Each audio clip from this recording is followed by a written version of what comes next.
Hello everybody, welcome to Snyder's Inc. 2.0.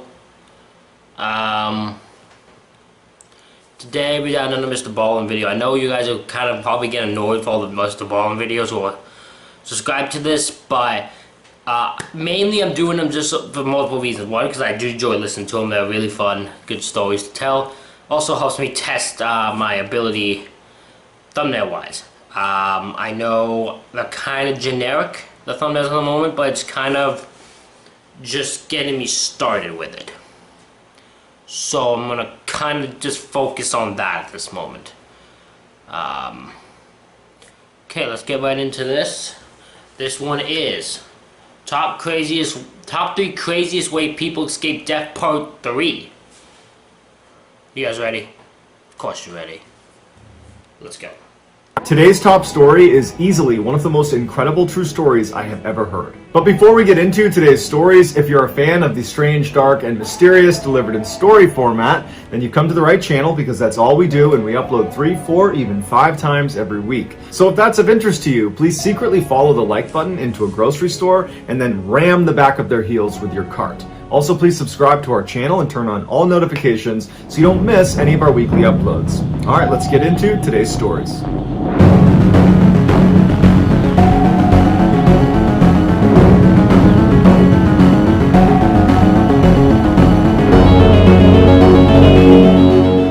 In 1983, 23-year-old Tammy Ashcroft was engaged to 34-year-old Richard Sharp. The couple had bonded over their shared love of sailing, and generally they spent more time on the water than on land. In October of that year, a friend approached the couple and asked if they'd be willing to take their 44-foot yacht from Tahiti to San Diego. Though the trip would be over 4,000 miles long, significantly longer than any one trip either of them had ever taken on the open water, they both felt very confident in their seafaring abilities, and so they agreed to do it. The journey started out fine, but at the 2-week mark, when they were just north of the equator, they heard about a hurricane that could be making its way up to where they were going.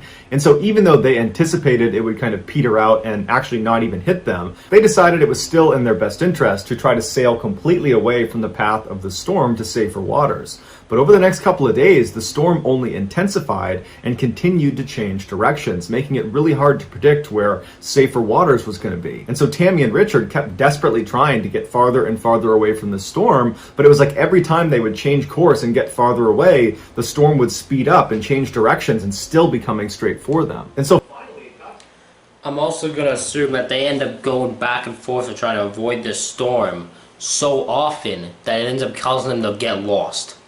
That's what I'm assuming, because they keep getting lost. They're unable to, and then they'll kind of be stuck on water and they'll be unable to find shelter. That's what I'm going to assume. I could be wrong, but that's what I'm going to assume.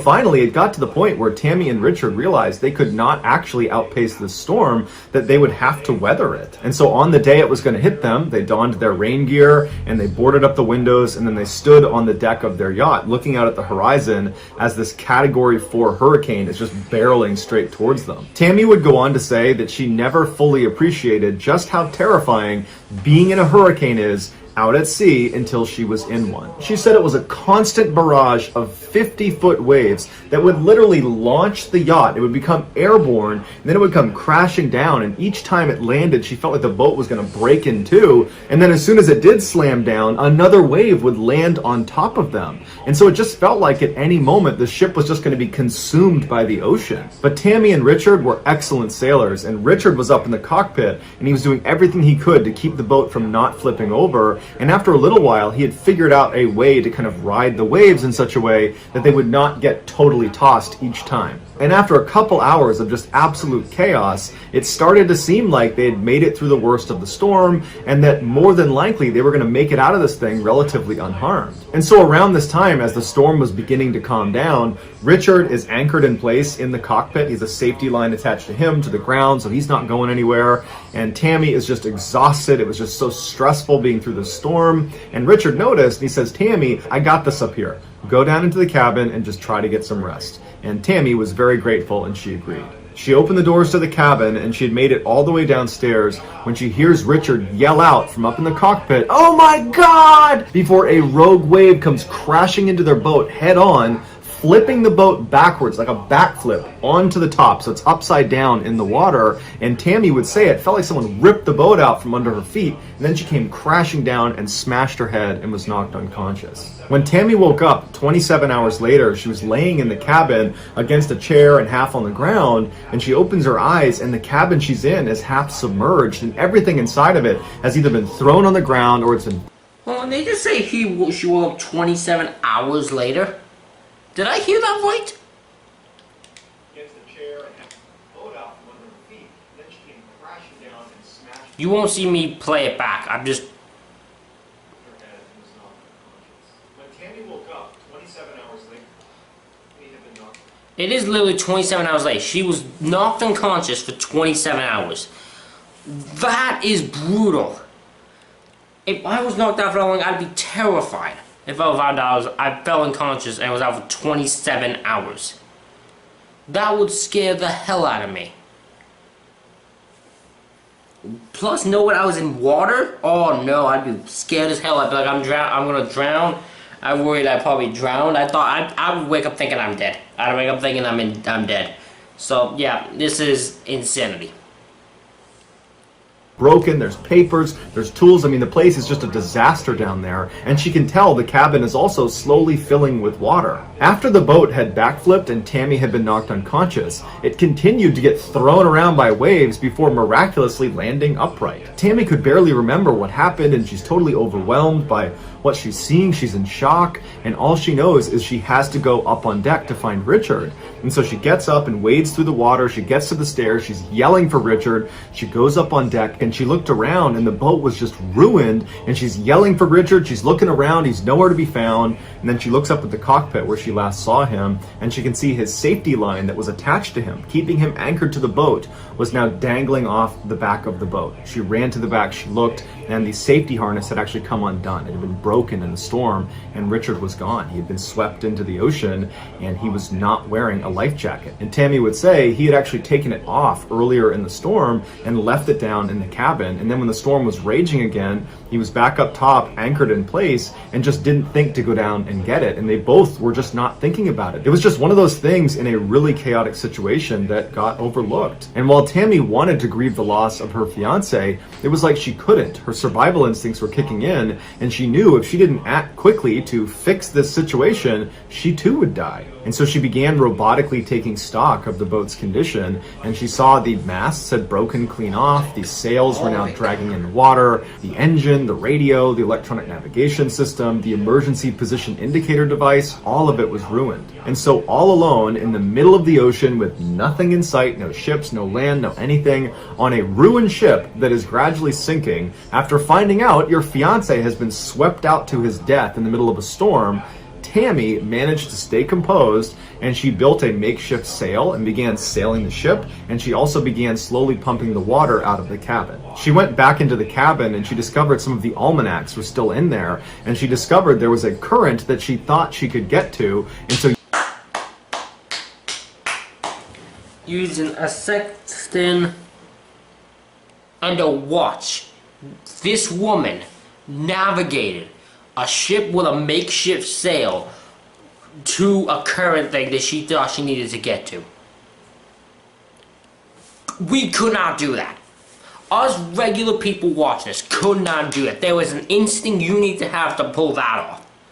An instinct and a thing for being in the water you need to have to pull that off. Because we people could not do that. As much as we think we could not do that. No way. No way could we do that. Bravo to this woman. Bravo freaking no. That is insanity. Much respect. Much respect. That is insanity.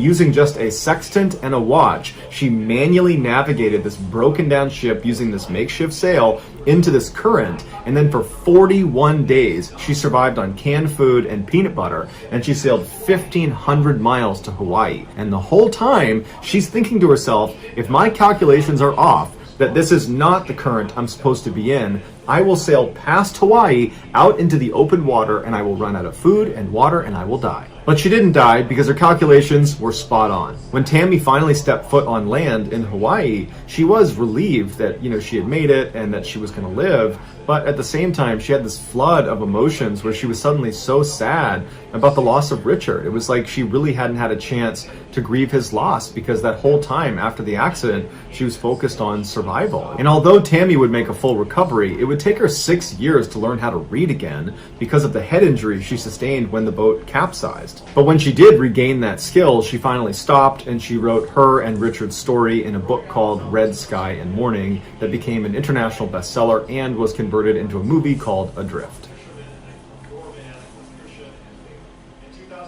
Growing up in southeastern Australia, Ricky McGee worked a variety of jobs, including being a carpet salesman, a prawn fisherman, a nightclub doorman, an electrician, and a bailiff. In 2006, when Ricky was 35, he was offered yet another new job in a government department in Western Australia. He accepted the job, hopped in his car, and began the long drive across the desert.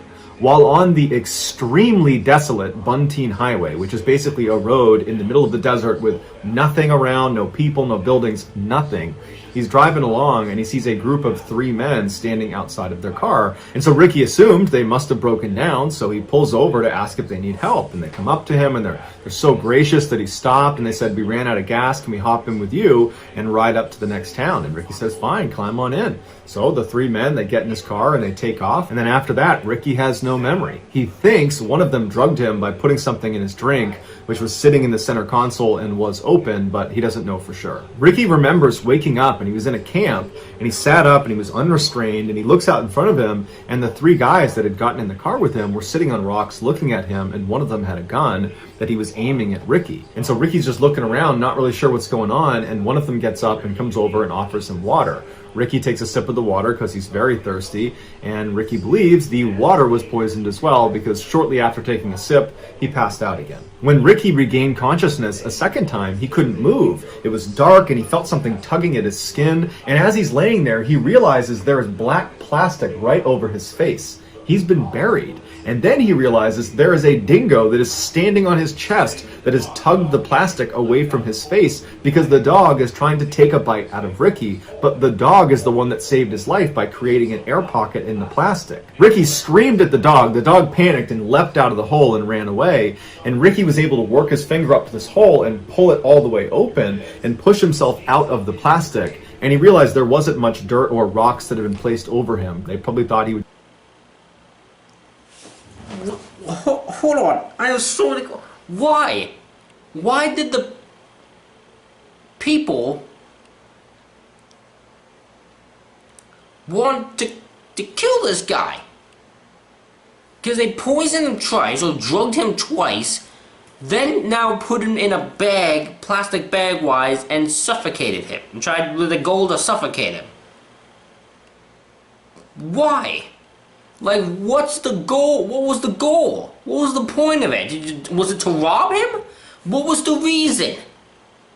I'm left with so many questions, but right on for the fact this dog just luckily saved this guy's life by trying to take a bite out of the goddamn dude. Because if the dog had not attempted it and ended up opening an area in that bag, in that plastic, that dude would have definitely suffocated and died. So, even though his intention was very fatal, a dog is, of course, saving a human's life somehow. Go dogs. To suffocate in the middle of the desert, and no one's going to find him anyways. But here he is, and so he stands up in his grave and he looks around, and there's no sign of the 3 men. His car is gone. He realizes they also took all of his clothing, even his shoes. He's got no food. He's got no water. He's in the middle of the desert. There's no roads. There's no people. There's no buildings. There's nothing. At this point, confusion overtook Ricky, because he just could not make sense of what had just happened to him. Who were these 3 people? Why did they attack him? Did they just want to steal his car? Were they prepared to kill him to take his car? He he couldn't understand it. And so there was some shade behind a little bush, and he sat down in the shade, and he just sat there for several hours thinking, what am I going to do? But not being one to let pessimism crowd his psyche, Ricky decides if he's going to survive, he needs to get up and get moving. After 10 days of just wandering through the desert and seeing nobody, he came across this fairly large water hole, and he decided, you know what, I have a better chance of surviving if I just wait here until someone comes and rescues me than if I just keep walking through the desert where I'm bound to just eventually die. And so he makes a makeshift shelter next to this water hole, and he begins to wait. After almost a week of being at the spot, Ricky had still not had a single thing to eat since this whole ordeal began. And so he's sitting there, his stomach is in knots, he's in so much pain, he's starving. And just then, a lizard happened to run across in front of him, and without even thinking, he just reached out and grabbed it and took a bite out of it. And it was like all of a sudden, this primal side of him was unleashed, and suddenly he had no issues eating anything that moved in the desert. For weeks, Ricky stayed at the spot, drinking from the water hole and eating lizards, frogs, leeches, snakes, grasshoppers, caterpillars, basically anything that moved anywhere in the desert, he would chase it down and he would eat it. In fact, he developed an affinity for certain frogs over others, and he said in terms of eating leeches that they were okay, but you needed to eat them really, really quickly, otherwise they would attach to the insides of your mouth. Ricky also ate plants, but he would even say he had no idea what was harmful and what was okay to eat. He just ate what tasted good and got really lucky.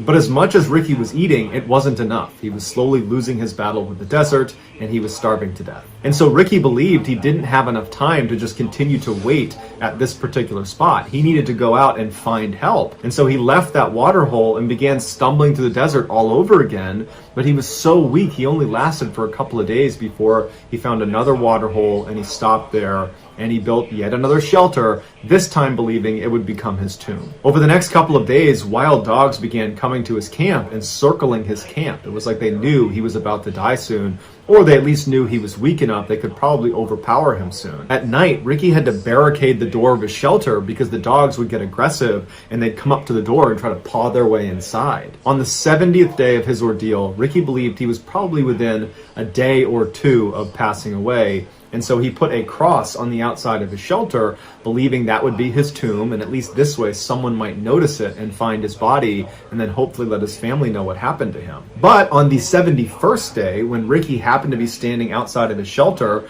two ranch hands happened to be way off the road in the outback and were looking in his direction, and they saw him. And when they went over to him, they said he looked like a walking skeleton, and Ricky practically collapsed as soon as he saw help had finally arrived. The ranch hands evacuated Ricky from the desert and brought him to a hospital where he weighed.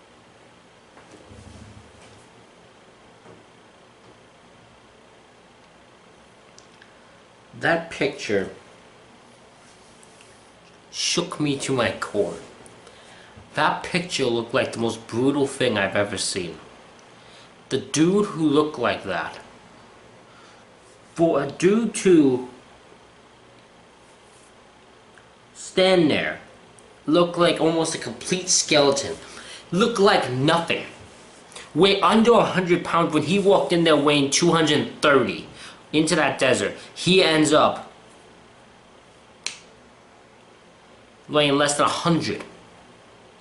Less than 100 when he comes out of it. The fact he's alive is mind-boggling. It is shocking to its core.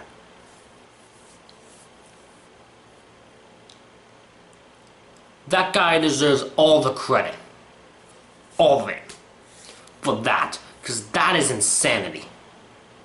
Insanity. For the fact that he escaped that.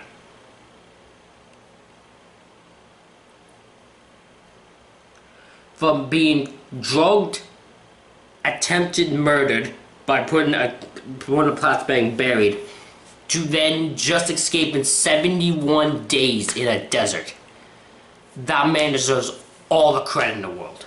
Less than 100 pounds. At the beginning of his ordeal, he weighed over 230 pounds. Despite filing a report with the police about the three men who attacked him, they were never caught. Ricky checked himself out of the hospital after 6 days and made a full recovery. He ended up writing a book about his experience, and he now works construction in Dubai.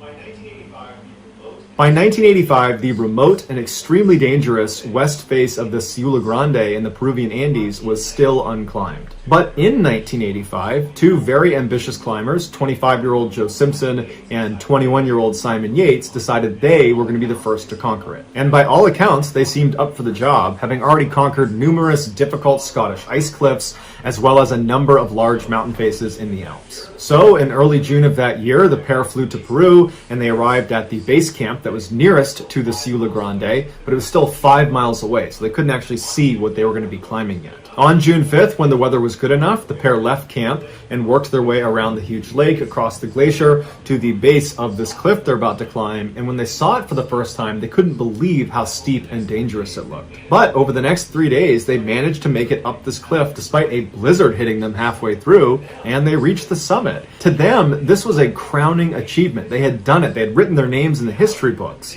But in reality, the thing that people would remember them for was not for reaching the top of Ciula Grande. It was for what happened when they started going down. Because of how steep this mountain was, and because of the blizzard that was not going away, it was actually getting worse, the descent was going to be much more challenging than the ascent. So shortly after 10 a.m. on June 8th, Joe and Simon left the summit and began very carefully making their way down the mountain.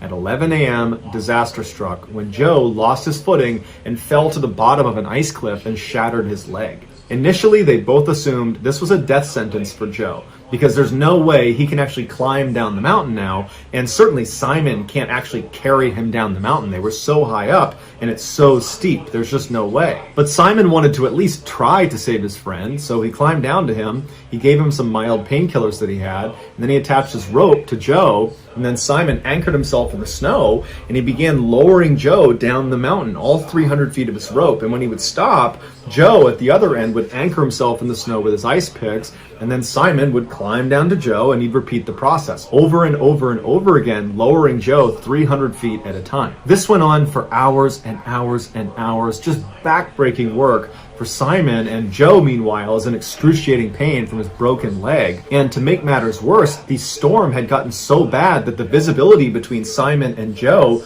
was zero. So as Simon is lowering Joe, he can't see what he's lowering Joe onto, but they had no other choice. That was the only way they could get him down. And so at 5 p.m. that night, Simon accidentally lowers Joe over a cliff. And Joe, as soon as he's hanging off the edge, all of his weight is on the rope, and suddenly the rope is flying out of Simon's hands, and he manages to self-arrest and stop him from careening over the edge. But now, Simon is the only thing holding Joe from tumbling to his death. And Simon is being slowly drugged down the mountain. He can't anchor himself in. And so they're in the middle of this inhospitable environment. In the middle of the night, a storm is raging. It's freezing cold. They can't communicate with each other. They can't hear each other or see each other. And Simon is just hoping that Joe is going to be able to grab onto something and kind of take his weight off the rope. Otherwise, this is going to end badly for both of them. But unfortunately, the cliff was at an angle, so Joe was dangling off of it, and he couldn't touch the wall. He had nothing to grab onto. He was just dangling in the air. And so as Simon tries to move the rope to try to signal to Joe to take your weight off the rope,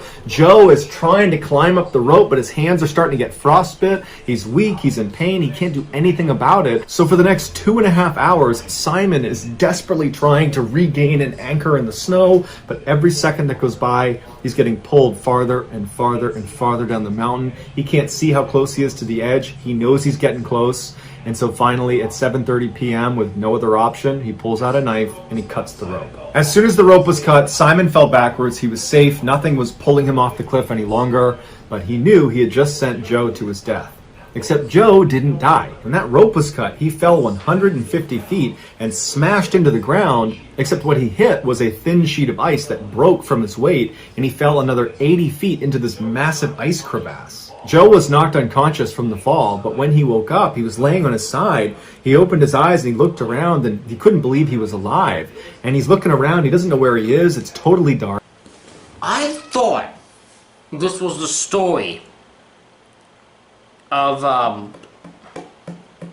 already forget his name.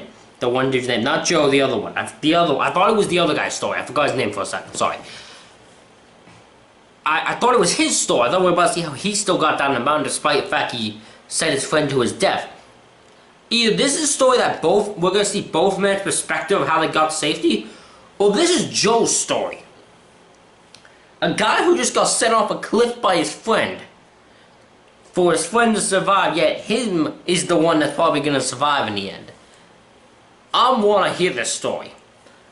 I have a feeling I'm going to be in shock of this story.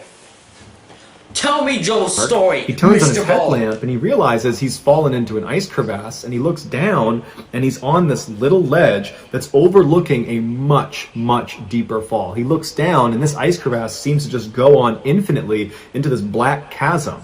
And he realizes when he fell, had he fallen a foot over, that's where he would have gone. So it's a miracle he's alive, but now he's trapped in the middle of an ice crevasse 80 feet down. He can't go down and he can't go up. At the time, Joe didn't know if Simon had fallen off the cliff with him or if he had cut the rope. But the rope was still attached to his waist, and it fed up and out of the ice crevasse, and so he grabbed it and pulled on it until it all came tumbling back down, and he saw it was frayed, and so sure enough, Simon had cut the rope. Now, even though Joe wasn't mad at Simon for the decision he made because he understood it was the right one, Joe still became very emotional when he saw this. He felt so alone, he was so sad, and for a little while, he just kind of freaked out and screamed and yelled and really just didn't know what he was going to do. And then after that, he sat down knowing he wasn't getting out of here and that he was going to die a slow, horrible, painful death. Joe remembers reaching up and turning off his headlamp, which retrospectively he thought was kind of goofy because he's just realized he's about to die inside of this crevasse and he's saving batteries. But with the light off, he's sitting on the ledge and he hears all the sounds that are coming from inside of this crevasse. It was this awful grinding sound, like a moaning sound, that he said it was so terrifying sitting in the darkness listening to this sound that he reached up and turned his light back on just for comfort. Back up on the mountain, Simon was devastated. He felt like he had just killed his friend, and even though he understood why he did it... Okay, this could be a short pause. But, okay, so this is both their stories. You're going to find out both of their stories and how they can end up surviving. I'm still more fascinated by Joe's, because I want to know how he survives.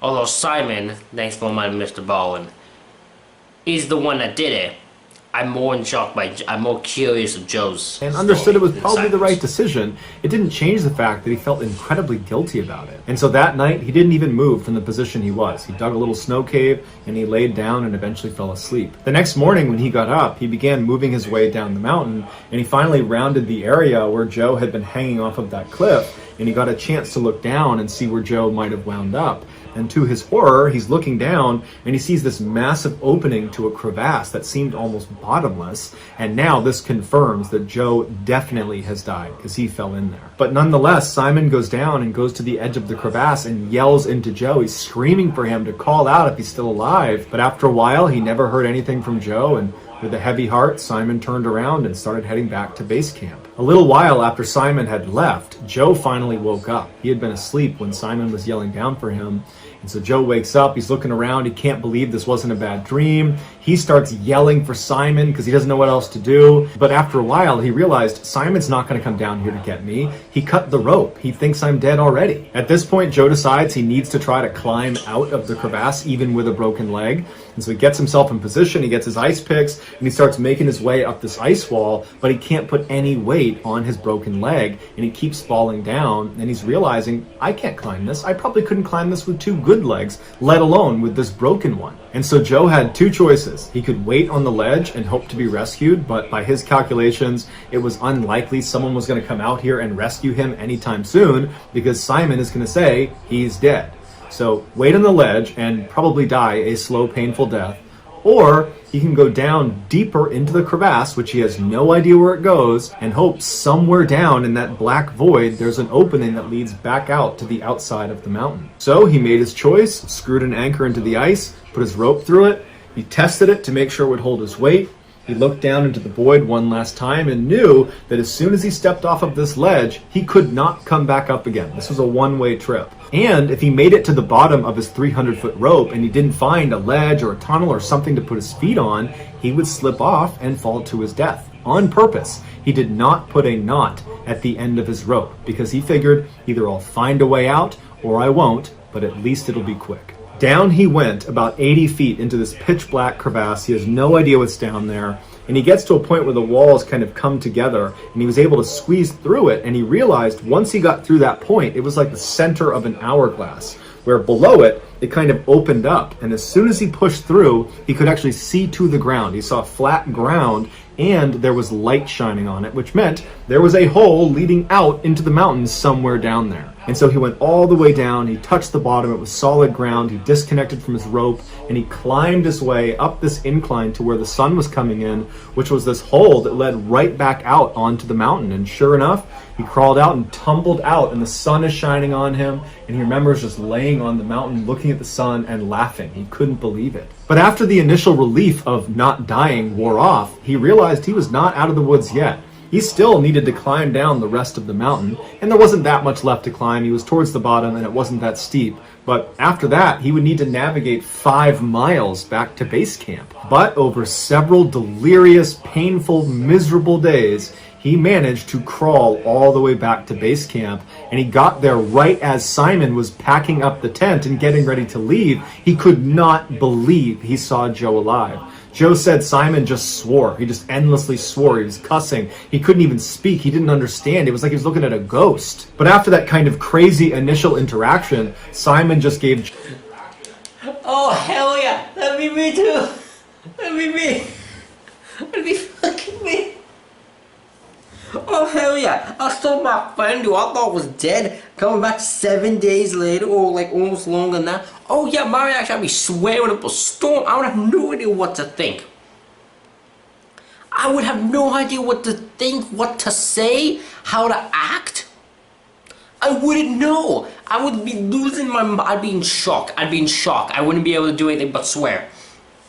I completely understand. Completely get it. Insanity. In freaking sanity. Wow, what a story. Joe a big hug, and Joe and Simon just cried and held each other. Joe underwent 6 surgical operations to repair the damage done to his leg, and doctors would tell him that you're never going to climb again, and you're probably going to struggle with walking for the rest of your life. But after 2 years of intense rehabilitation, Joe was not only walking just fine, he was mountain climbing. As for Simon, he managed to leave the mountain without any serious physical injury, but he carried with him an enormous sense of guilt that he still carries today. Joe consistently says Simon made the right decision. In every interview he does, he always makes sure to say, Simon is not at fault. It was an impossible situation. He made the right call. Joe wrote a book about the experience called Touching the Void, and it sold millions of copies worldwide and has since been adapted into a major motion picture. As for Joe and Simon, apparently they've drifted apart over the years, but they still consider each other friends. So that's going to do it, guys. If you found That is insanity. It is also very unfortunate that them two lost contact. Or them two drifted apart through time, because you would think that'd build them stronger, but it drifted them apart. Maybe, despite the fact Joe says Simon made the right call, maybe there is some anger or a little bit of frustration towards that and towards him. Maybe. We don't know though. Thank you everybody for watching this reaction video. Hope you all enjoyed it. Hit the like button, hit the subscribe button. Comment what you think of these insane stories down below. Thank you all for watching, and I will see you all for the next one. And